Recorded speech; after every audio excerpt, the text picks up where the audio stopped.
Okay, guys. So, ngayon may project tayong EK hatch. Kulay white. Kinalayan natin to. So, dito ang ginawa dito, guys. Kinonvert natin siya ng LHD. So, dati siyang RHD, no? So, ngayon kinonvert natin siya. Ayan. At the same time, nirestore natin, pininturahan. Ayan yung mga fenders. Saka yung mga pintuan. Ayan, nandyan lahat siya. So, whole body yan na pininturahan natin. Pakita na dito, ayan.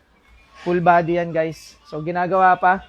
So, ngayon, balik tayo dito. Ito yung engine yan, guys. So, minsan kasi may nagtatanong sa atin, kaya po bang gumawa ng key swap? Kaya po natin yan dito, no?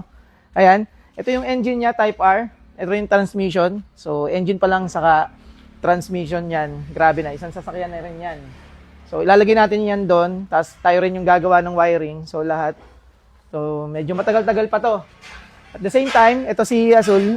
Pipinturahan din to dito. I-restore natin yan. Bababa na yung engine.